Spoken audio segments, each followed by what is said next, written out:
எந்த பூஜை செய்தாலும் எந்த விசேஷமானாலும் ஒரு முறை தான் நமஸ்காரம் இல்லையா? தீபாவளி, பொங்கல், பிறந்த நாள், திருமண நாள், எந்த விசேஷமானாலும் ஒரு முறை தான் நமஸ்காரம். இந்த வைபவத்தில் மட்டும் 16 முறை நமஸ்காரம். இன்னைக்கு இந்த வைபவத்தில் கலந்துட்டு நாளைக்கு வேற ஏதாவது கல்யாணத்துல கலந்துட்டீங்கன்னா 16 முறை பண்ண முடியாது. இங்க மட்டும்தான் 16 முறை. அதுவும் 60, 70, 80 திருமணங்களிலே இந்த அனுகிரகம் அனைவருக்கும் கிடைக்கணும்னு மார்க்கண்டேயர் சொல்றார். ஆரம்பத்திலே சொல்றார் இல்லையா? இந்த யாகம் செய்வதற்கும் 60 திருமணம் நடப்பதற்கும் அந்த அனுகிரகங்கள் பூர்ணமா கிடைப்பதற்கும் பக்த மார்க்கண்டேஸ்வரர் அனுகிரகத்தினாலே 16 நமஸ்காரம். ஏன் 16 முறை நமஸ்காரம் பண்ணணும்? ஒரு முறை பண்ணா போறாதா அப்படின்னா, ஒரு முறை நமஸ்காரம் பண்ணா நம்ம என்ன பண்றோம்? ரூபா கொடுப்போம், இல்ல விளையாட்டு பொருள் கொடுப்போம், ஏதேனும் ஒரு முத்தமாவது கொடுப்போம் இல்லையா? அப்போ நம்ம 16 முறை நமஸ்காரம் பண்ணா 16 செல்வங்கள் நமக்கு கிடைக்கிறது. செல்வம்னா பணம் இல்லை. ஒரு மனிதனுக்கு வாழ்நாளிலே பூர்ண அனுகிரகம் எத்தனை செல்வங்கள்னா 16 செல்வங்கள். என்னென்ன அப்படின்னா, கலையாத கல்வியும், குறையாத வயதும், கவது வாராத நட்பும், கன்றாத வளமையும், குன்றாத இளமையும், கழுவினி இல்லாத உடலும், சரியாத மனமும், அன்பு அகலாத மனைவியும், தவறாத சந்தானமும், தாழாத கீர்த்தியும், மாறாத வார்த்தையும், தடைகள் வராத கொடையும், தொலையாத நிதியமும், கோணாத கோலும், ஒரு துன்பம் இல்லாத வாழ்வு. மனுஷனுக்கு வாழ்க்கையில் எது இருக்கவே கூடாதுன்னா துன்பம் இருக்கும். எப்ப எதை செஞ்சாலும் சலிச்சுட்டே இருப்பான். கிடக்குப்போம், பார்த்துக்கலாம், அதெல்லாம் சரியாவது, நான் வரல அப்படின்றது துன்பம். அந்த துன்பம் இல்லாத வாழ்வு யாரு தரான்னா அபிராமி அம்பிகை. அபிராமி பட்டர் பாடுறார், சகல செல்வங்களும் தரும் இமயகிரி ராஜதனையை மாதேவி நின்னை சத்தியமாய் நித்தியம் உள்ளத்தில் துதிக்கும். அம்பால கோயிலுக்கு வரணும் இல்ல, உள்ளத்தில் துதித்தாலே உள்ளத்தில் துதிக்கும் உத்தமருக்கு இறங்கி அம்பாள் இறங்கி வரலாம். உத்தமருக்கு இறங்கி மிகவும் அகிலமதில் நோயின்மை, கல்வி, தனம், தானியம், அழகு, புகழ், பெருமை, இளமை, அறிவு, சந்தானம், வலிதுணிவு, வாழ்நாள் வெற்றி ஆகு நல்லூர் நிகழ்ச்சி தொகை தரும் 16 பேரும் தந்தருளி சுகானந்த வாழ்வழிப்பாளர். அப்படி அபிராமி ஆலயத்துக்கு போனா நம்ம வாழ்க்கையில் என்னெல்லாம் தேவையோ தரிசனம் பண்ணாலே கிடைக்கிறதா.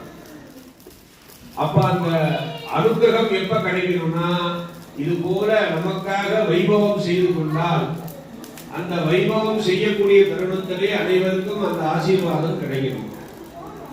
அப்ப அந்த ஆசீர்வாதத்துக்கு சிவபெருமான் ஒரு திருவிளையாடலை நிகழ்த்துகிறார். பிரகண்ட மாமுனிவர் மருத்துவச்சின்னு ஒரு மகாராஜா மகாராணி. அவ பேர் என்னன்னா, அவருடைய பேர் பிரகண்ட மாமுனிவர், மனைவியின் பேர் மருத்துவச்சி. அவ மகாராஜா மகாராணி எல்லா விதமான வசதிகளோடு சுகபோகமா இருக்கிறார். எல்லாம் இருந்தும் இறைவன் அருள் இல்லாத ஒரு வரம் எதுன்னா குழந்தை வரம். எல்லாம் இருக்கு, ஆனா குழந்தை இல்லையா? அந்த குழந்தை இல்லை அப்படின்ன உடனே நித்தியம் யாகம் செய்து, பூஜை செய்து, தானம் செய்து, தர்மம் செய்து இறைவனை பிரார்த்தனை பண்றார். எல்லாம் செய்தும் அவளுக்கு குழந்தை பாக்கியம் கிடைக்கல. அப்ப என்ன பண்றார்? குழந்தை இல்லாத வாழ்க்கை எனக்கு வேண்டாம்னு பெரிய அக்னியை உருவாக்கி அந்த அக்னியிலே தன்னை அர்ப்பணம் பண்றதாக வேண்டிக்கிறார். உடனே அக்னியிலிருந்து சிவபெருமான் தோன்றி, பக்தா, உன் பக்தியை நான் சோதித்தேன், உனக்கு என்ன வரம் வேண்டும் கேள் அப்படின்றார். என்ன காரணம்னா, எல்லோரும் அந்த வார்த்தையை சொல்ல மாட்டார். நிறைய பூஜைகள் பண்ணணும், புரஸ்காரங்கள் பண்ணணும், தானம் தர்மம் பண்ணணும். இதெல்லாம் பண்ணாதான் உனக்கு என்ன வேணும் கேள்வி பார்க்கற அப்படின்ற எண்ணம் நமக்கே வரும். அப்ப சிவபெருமான் என்ன சொல்றாரு? நீ எதை வேணாலும் கேளு அப்படிங்கிறார். உடனே அந்த பிரகண்ட மாமுனிவர் என்ன சொல்றாரு? எல்லாத்தையும் கொடுத்துட்டீங்க, எனக்கு இல்லைன்றதே எதுவும் இல்லை, எல்லாம் நிறைவா இருக்கு. என் வம்சம் தழைத்தோங்க, வாழையடி வாழையாக என் வம்சம் விருத்தி பெற எனக்கு ஒரு குழந்தை வரம் வேணும்னு கேட்கிறார். எப்படி கேட்கிறாருன்றதுதான் முக்கியம். எனக்கு ஒரு குழந்தை கொடுன்னு கேட்கல, என் வம்சம் விருத்தி பெற வாழையடி வாழையாக என் வம்சம் தழைத்தோங்க குழந்தை. அப்படின்னா என்ன அர்த்தம் தெரியுமா? எனக்கு மட்டும் கிடையாது, நீ என்னுடைய சந்ததிகள் எல்லாருக்கும் கிடைக்கும், யாருக்கும் இல்லைன்றதே இருக்கக்கூடாதுன்னு கேட்கிறார். உடனே சிவபெருமான் உடனே 2 வரம் உண்டு, அதுல ஏதேனும் ஒரு வரத்தை வாங்கிக்கோ அப்படிங்கிறார். அது என்ன வரம்னு கேட்கும் பொழுது 16 வயது வரைக்கும் தான் இருக்கும் ஒரு குழந்தை தான். ஆனா சகல ஞானத்தையும் பெற்ற குழந்தை. ஆனா 16 வயசு தான், அதுக்கு மேல வயசு கிடையாது. 120 வயதோட ஒரு குழந்தை தான். ஒரு மனிதனுக்கு எத்தனை வயதுனா 120 வயது. அதெல்லாம் 60 வயதிலே ஆயுஷ்யோகம் பண்ணிக்கிறேன். அப்போ 120 வயதோட ஒரு குழந்தையை தரேன். ஆனா அந்த குழந்தைக்கு எந்த ஞானமும் இருக்காது அப்படிங்கிற உடனே மகாராஜா என்ன சொல்றார், ஞானம் இல்லாத, அறிவில்லாத, சிந்தனை இல்லாத குழந்தை வேண்டாம், எனக்கு சகல ஞானத்தையும் பெற்ற ஞானமான குழந்தையை கொடுங்கோன்னு வரம் பார்க்கிறார். அந்த தம்பதிகளுக்கு ஆண் குழந்தை பிறந்தார். ஆண் குழந்தை பிறந்து 8 வயது முதல் எல்லா சிவாலயத்துக்கும் சென்று பூஜை செய்து சகல ஞானத்தையும் பெற்று சிவனுடைய அனுகிரகத்தை பூர்ணமா பெற்ற அந்த குழந்தை திருக்கடையூரிலே பூஜை செய்யக்கூடிய தருணம். ஏன் திருக்கடையூர் போகணும், ஏன் அங்க பூஜை பண்ணணும்ன்றதுக்கு இதான் காரணம்.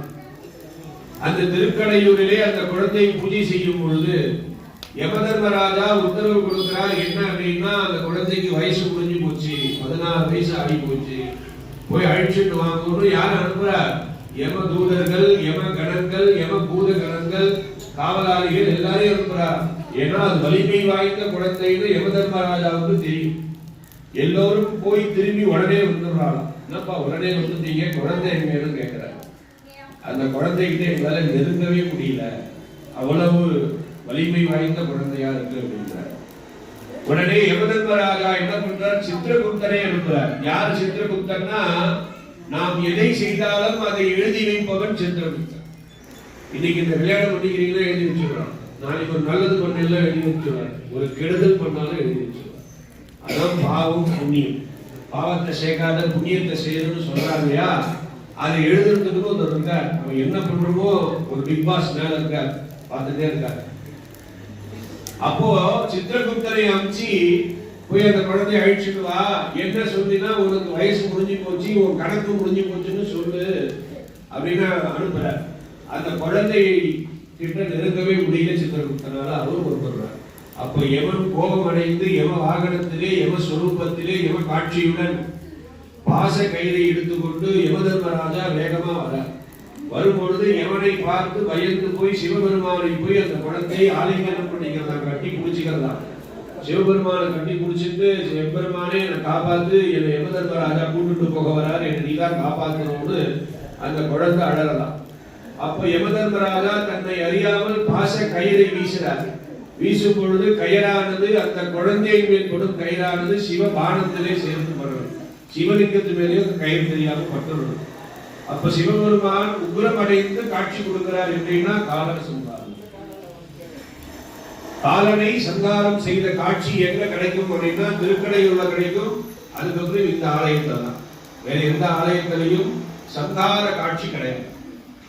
பாலத்திலே யமதர்மராஜா, பக்த மார்க்கண்டேஸ்வரர், பாலாம்பிகை சமேத அமிர்த மிருத்யுஞ்சேஸ்வரர்.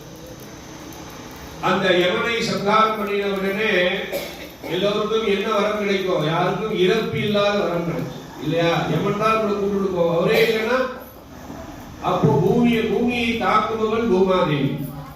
உடனே பூமாதேவி யாருன்னா யமனுடைய மனைவி.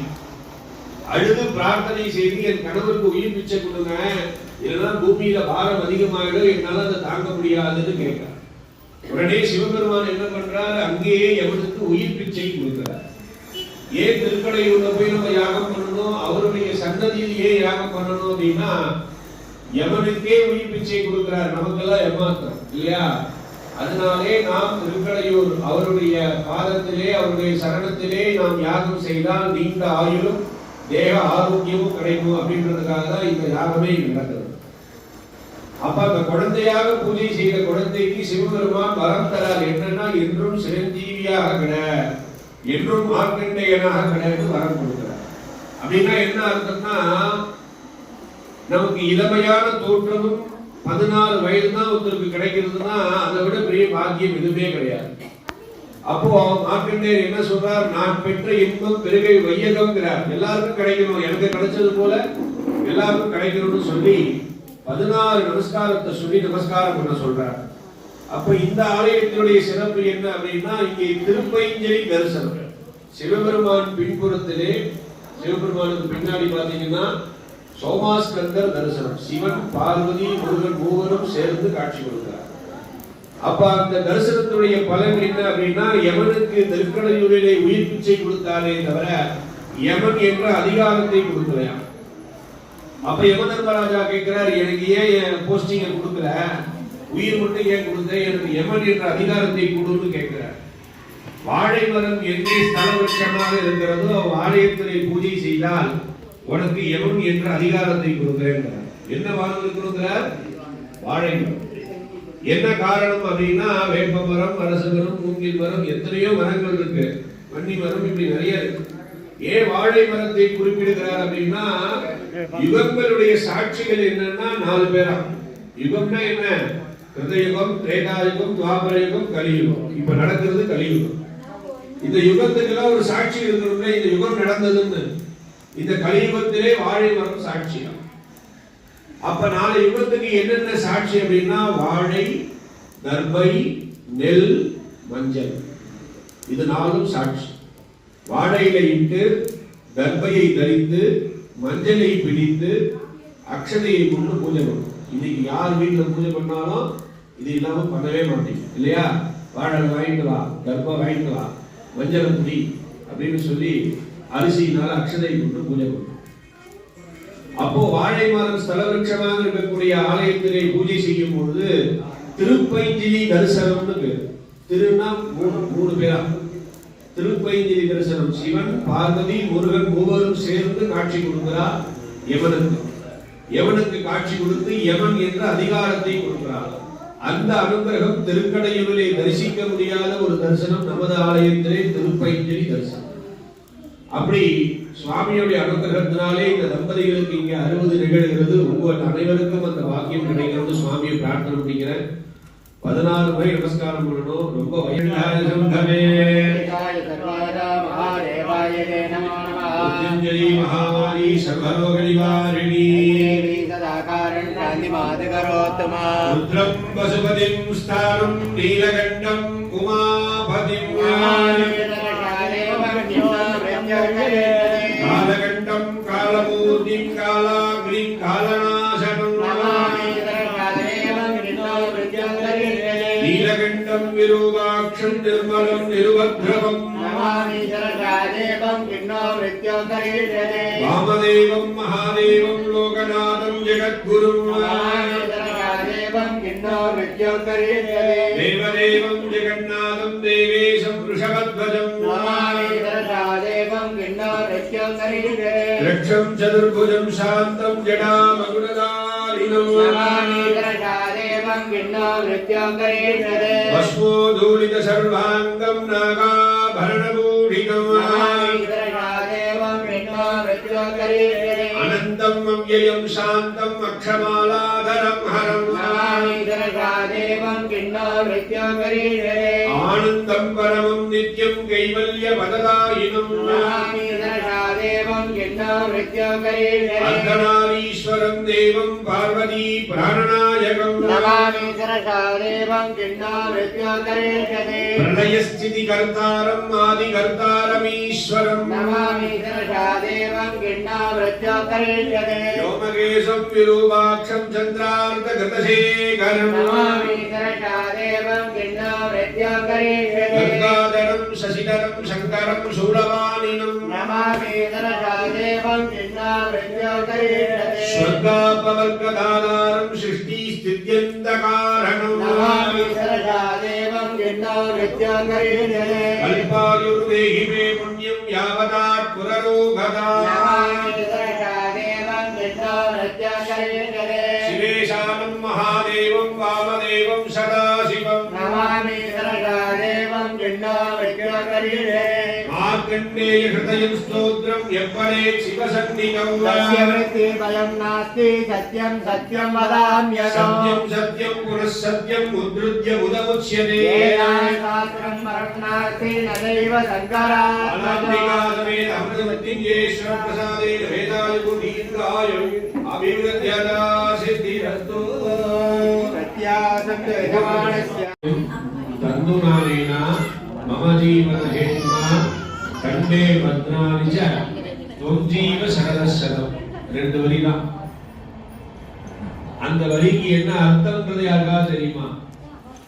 அப்படின்னா இப்பெல்லாம் தமிழ்ல விளக்கம் கொடுக்குறான், நெட்ல போட்டாலே தெரியுது. இருந்தாலும் எல்லாரும் தெரிஞ்சுக்கணும் அப்படின்றதுக்காக சொல்றேன். மாங்கல்யம் தந்து நானேனா. மாங்கல்யம்னா பவுனால் பவுனை உருக்கி தன் குல ஆச்சாரப்படி அந்த மாங்கல்யத்தை செய்யணும் அப்படிங்கிறார். மாங்கல்யம் தந்து நானேனா. தந்துனா கயர், மஞ்சள் கயர்.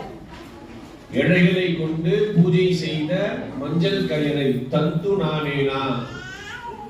தந்து அப்படின்னா எழை, தூ அப்படின்னா அந்த மாங்கல்யத்தில் இருக்கக்கூடிய துவாரம். மாங்கல்யம் தந்து நானேனா மம ஜீவன ஹேதுனா. அந்த மஞ்சள் கயிறை கொண்டு மாங்கல்யத்தை கோர்த்து மம ஜீவன ஹேதுனா. மமனா என்னுடைய அர்த்தம். மம ஜீவன ஹேதுனா அப்படின்னா என்ன அர்த்தம்னா, அவரு மாங்கல்ய தாரணம் பண்ணினார்னா அவருடைய ஜீவனானதை என்னுடைய ஜீவனாக ஏற்றுக்கொள்கிறேன். மாங்கல்யம் தந்து நானேனா மம ஜீவன ஹேதுனா. ஹேதுனா ஏத்துக்கிறேன்னு அர்த்தம். உங்களுடைய ஜீவனானதை என்னுடைய ஹிருதயத்திலே நான் ஏற்றுக்கொள்கிறேன். மம ஜீவன ஹேதுனா கண்டே பத்னானி ச த்வம் ஜீவ சரதசதம். கண்டேனா கழுத்துன்னு அர்த்தம். கண்டே பத்னானி ச அப்படின்னா பத்னானினா முடிச்சு போடுறதுன்னு அர்த்தம். பத்னானி ச த்வம் ஜீவ சரதசதம். என்னுடைய கழுத்திலே இந்த மாங்கல்யத்தை நீ தரித்து கொண்டால் த்வம் ஜீவ சரதசதம், உன்னுடைய ஜீவனானது தீர்க்க ஆயுளாக இருக்கும் அப்படிங்கிறார். அப்ப அவருக்கு தீர்க்க ஆயுள் பூர்ணமா எப்ப கிடைக்கிறதுனா, இன்னைக்கு அந்த மந்திரத்துக்கு உண்டான விளக்கமும் அந்த மந்திரமும் எல்லாரும் தெரிஞ்சுக்கிறீங்க. ஆனா அதனுடைய பலன் என்ன அப்படின்னா, நித்தியம் காலை எழுந்தவுடன் கணவருக்கு நமஸ்காரம் பண்ணணும். இன்னைக்கு யாரும் அது பண்றது இல்ல, ஒரு சிலர் பண்றாங்க. அவருக்கு நமஸ்காரம் பண்ணும்பொழுது என்ன அப்படின்னா, எதுக்காக அந்த நமஸ்காரத்தை சொல்றாருன்னா, ஒரு ஆணுக்கு தான் ஆண் வர்க்கமானது சுவாமி கொடுக்கிறார்.